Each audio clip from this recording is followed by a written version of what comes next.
We open with a nightmare. Rutherford's nightmare. One where he doesn't have his cybernetics and is having some kind of a problem with a... think we've seen how we went from the before to the after when it came to the cyborg thing.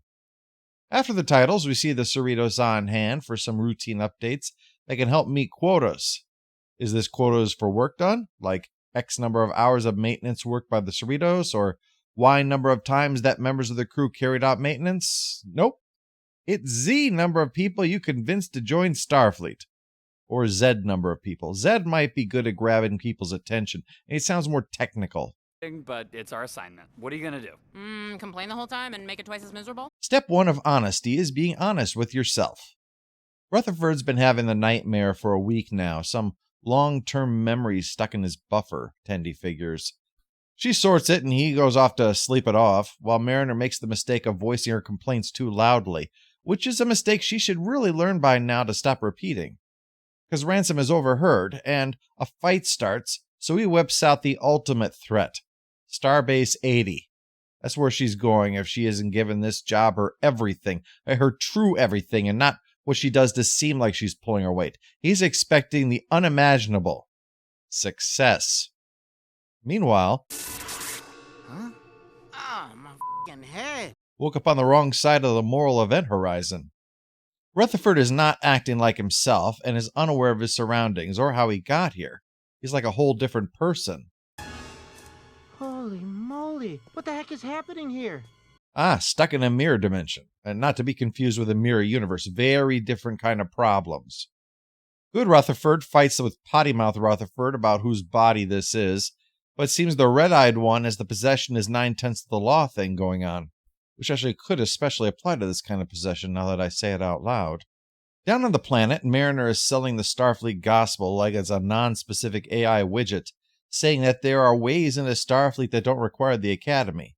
Except the woman in the next stall sabotages it by saying it'll be 7 years in a windowless room for him if he gets a transporter job, which I think I speak from experience. That kind of job security is welcome.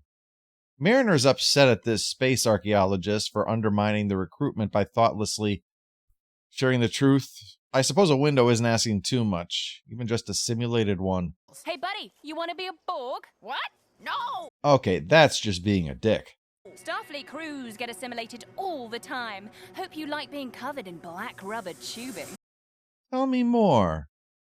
On the ship, Red-Eye Rutherford. Damn, sounds like a cowboy. Old Red-Eye is making problems for Rutherford.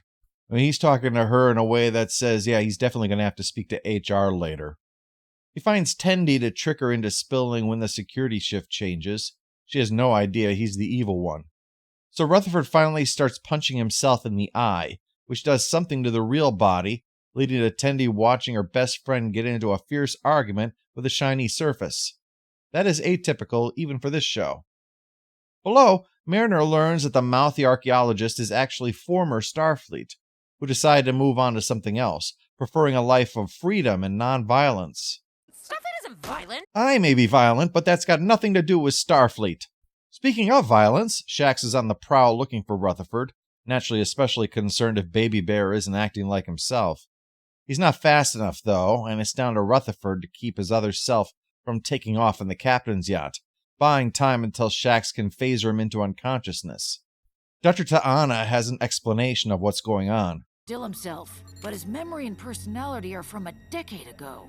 It's almost like a backup overwrote his brain. One of the weird things about having to redo videos is re-editing something from 9 years ago and saying, I have no idea what that means, to something that I actually said. They say there's a new you every 7 years, and in Rutherford's case, that appears to be very literal. So this results in a competition for who is going to have the body. They can't share it. He's not the Hulk. Younger Rutherford demonstrates he's already mastered this subconscious space, turning it into a duplicate of his garage, where some badass ship has been cobbled together. Rutherford can't remember it because the implant has suppressed the memory. They repeat the scene from last season that showed he likely got the implant under false pretenses, not to improve his engineering ability. Young him has been causing all the problems trying to reassert himself, even causing him to like pears briefly. He knows no limits. The two are fighting to travel up the beam to control the body, but since this is Highlander rules, they need to just settle on who it's going to be. A race. Build your own ship, and whoever wins is the best engineer and so deserves the body. Top Gear sudden death time.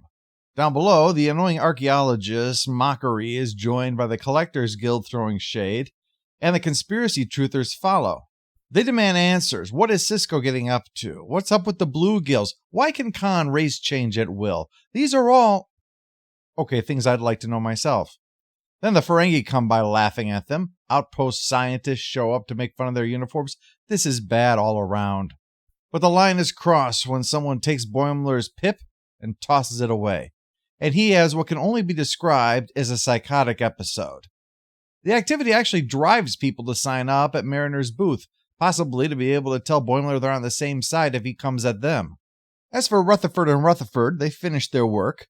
One has made a hot rod, the other has made the Delta Flyer. You can guess who did what. The race is through the neutral zone. Rutherford used to win races on such a circuit, and that's a problem since the Romulans show up unhappy at this intrusion. This actually gives Rutherford the advantage, though, because they can make anything they wanted, so he made his friends to serve as his crew. They do so well, in fact, that not only are they able to survive the encounter with the Romulans, but they even rescue his younger self when his ship gets destroyed. Young Guy admits that Rutherford Prime deserves to go on and shares with him how they got the implant. Just remembered how we got the implant. Remember. Needs of the many outweigh the needs of the few. Okie dokie. He was working on a program for someone. There was this explosion, and they wiped away the memories of all of that in order to cover it up. So that's important to take away. But the point is, he's got his body back. And Boimler, even though he's off to the brig, earned Ransom's respect for standing up for Starfleet. And turns out the archaeologist was goading Mariner because she needed a distraction to steal something from the museum. Not to worry, it was the staff of the Grand Nagus that had already been stolen, and so she was stealing it back. So, looks like Mariner's got a brand new person she's met. As always, even for something that is very clearly subjective, these are tough to do. But I'm giving Reflections a score of 7 out of 10. It's a great dive into Rutherford's history and a fun time with Mariner and Boimler. That the incident transformed Rutherford into a new person, but ultimately a better one, makes this more than just backstory, but insight into who he is. How we can just as easily go down one path as another, depending upon how we choose to live, because that shapes us as we go. Plus, it sets up a new subplot to explore now that the Packlids have been resolved. This is not the funniest episode, to be sure, but it is an immensely satisfying one.